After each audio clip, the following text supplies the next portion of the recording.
एक 12 साल की उम्र कितनी ही होती है। एक 12 साल का बच्चा एक बच्चा ही तो होता है। ना उसे सही गलत का पता होता है और ना ही उसे ये पता होता है कि उसे क्या करना चाहिए और क्या नहीं। एक 12 साल का बच्चा आखिर अपनी ज़िंदगी में क्या ही अचीव कर चुका होता है। लेकिन क्या आप जानते हैं कि पंजाब के पटियाला शहर में एक ऐसी लेडी सीरियल किलर हुई है जिसने सिर्फ 12 साल की उम्र में ही अपने पूरे परिवार की बड़ी ही बेरहमी से हत्या कर दी थी। इस लेडी सीरियल किलर का नाम था हरजिंदर कौर उर्फ राणो। ये कहानी शुरू होती है साल 1992 से, लेकिन हम इस कहानी को उस घटना के 5 साल बाद यानी कि 1997 से शुरू करते हैं। तो होता दरअसल ये है कि कुछ लोगों की भीड़ गांव के समाना गांव के पुलिस स्टेशन आती है और इस भीड़ को लीड कर रहा था एक आदमी। वो आदमी पुलिस को आकर बताता है कि दरअसल उसके पिताजी, जिनका नाम है बाबू सिंह, वो पिछले काफ़ी दिनों से लापता हैं। और उसने ये बताया कि उसके साथ ये जो लोगों की भीड़ आई है दरअसल ये उसके गांव की पंचायत है। उस आदमी से जब पुलिस ने थोड़ी और पूछताछ की तो उसने बताया कि दरअसल लगभग 1 महीना पहले उसके पिता यहाँ समाना गांव आए थे, क्योंकि उनकी बहन यहाँ पर अपनी नाती के साथ रहती है और वो अपनी बहन से मिलने आए थे। और जब बाबू सिंह ने अपनी बहन की नाती से ये पूछा कि आखिर उनकी बहन कहाँ है, तो उस लड़की ने कुछ ढंग का जवाब नहीं दिया। उसने बस उन्हें ये कह दिया कि वो कहीं किसी रिश्तेदार के यहाँ गई है। जिसके बाद बाबू सिंह अपने गांव वापस लौट गए थे। लेकिन वापस लौटने के बाद उन्होंने अपने उस रिश्तेदार के यहाँ पता किया था कि क्या उनकी बहन वहाँ आई है, लेकिन उस रिश्तेदार ने बताया था कि उसकी बहन वहाँ नहीं आई थी, जिसका मतलब ये था कि बाबू सिंह की बहन की नाती उनसे झूठ बोल रही थी। जिसके बाद अगले ही दिन बाबू सिंह एक बार फिर समाना गाँव गए अपनी उस बहन की नाती से पूछने के लिए कि आखिर उसने उनकी बहन के साथ क्या कर दिया था, आखिर उनकी बहन थी कहाँ। लेकिन उस लड़की ने एक बार फिर से बाबू सिंह को कोई बहाना बोलकर वहाँ से भेज दिया और ऐसा काफ़ी दिनों तक चलता रहा। लगभग 1 महीने तक बाबू सिंह अपनी बहन को मिलने के लिए समाना गांव के चक्कर काटते रहे, बट उन्हें उनकी बहन का कुछ भी अता पता नहीं चला। बट यहाँ पर बात ये थी कि बाबू सिंह हर बार अपनी बहन को खोजने के बाद कुछ दिनों में घर लौट आया करते थे, लेकिन इस बार बाबू सिंह को घर से गए हुए बहुत ज़्यादा दिन हो चुके थे और वो अभी तक घर नहीं लौटे थे। और अब उसके बेटे और उसके परिवार वालों को उसकी चिंता होने लगी थी और इसीलिए बाबू सिंह का बेटा अपने गांव की पंचायत के साथ समाना गांव के पुलिस स्टेशन में इस बात की कंप्लेंट लिखवाने आया था। बट पुलिस को यहाँ पर शॉकिंग चीज़ ये लगी कि बाबू सिंह का बेटा अपने गांव की पूरी पंचायत को लेकर क्यों आया था। तो यहाँ पर बाबू सिंह का बेटा एक बहुत ही हैरानीजनक और बहुत ही शॉकिंग बात का खुलासा करता है। बाबू सिंह का बेटा बताता है कि दरअसल बाबू सिंह का बेटा पुलिस को ये बताता है कि दरअसल बाबू सिंह की बहन की जो नाती है उसका नाम है हरजिंदर कौर राणो। और जब पुलिस वाले भी ये नाम सुनते हैं तो उनके भी रोंगटे खड़े हो जाते हैं, क्योंकि हरजिंदर कौर राणो के बारे में समाना ही नहीं बल्कि पूरा पटियाला शहर जानता था।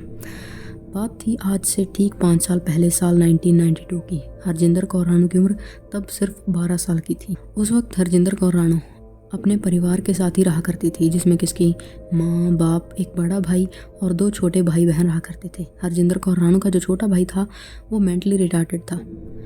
तो खैर हुआ क्या कि एक दिन हरजिंदर कौर राणो ने अपने परिवार वालों को खाने में जहर मिलाकर मौत के घाट उतार दिया। उसके छोटे भाई बहन ने उस दिन खाना नहीं खाया था तो वो लोग बच गए, लेकिन राणो के माँ बाप और बड़ा भाई उन तीनों की मौत हो गई। अब क्योंकि उन तीनों की मौत एक साथ हुई थी तो सभी को ये मौत नेचुरल नहीं लगी।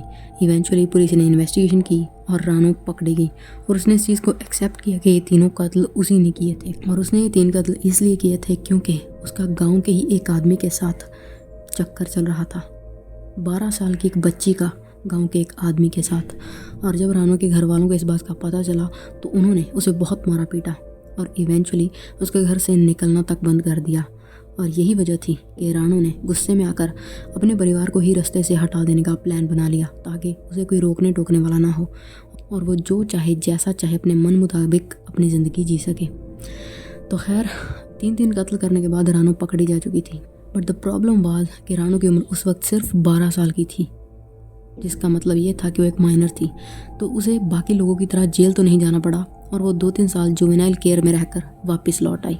और अब वापस लौटने के बाद हरजिंदर कौर राणो अपनी नानी के साथ रहती थी और अपने छोटे भाई और बहन के साथ, और वो पिछले 5 सालों से अपनी नानी के ही साथ रह रही थी। अब यहाँ से ही 1997 का वो टाइम आता है जब राणो की नानी का भाई उसे मिलने के लिए आया था, बट उसे अपनी बहन कहीं पर मिली एंड इवेंचुअली वो खुद भी गायब हो गया। तो जब पुलिस ने ये पूरा बैकग्राउंड राणो का चेक किया तो उन्हें भी कहीं ना कहीं शक हो गया कि हो सकता है कि बाबू सिंह के गायब होने में भी राणो का ही हाथ हो। तो इवेंचुअली पुलिस राणो से पूछताछ करने का डिसाइड करती है, लेकिन राणो भी बहुत चालाक थी और वो पुलिस के किसी भी जाल में नहीं फंसी और बहुत ही इंटेलिजेंटली उसने पुलिस के सभी सवालों के जवाब भी दे दिए।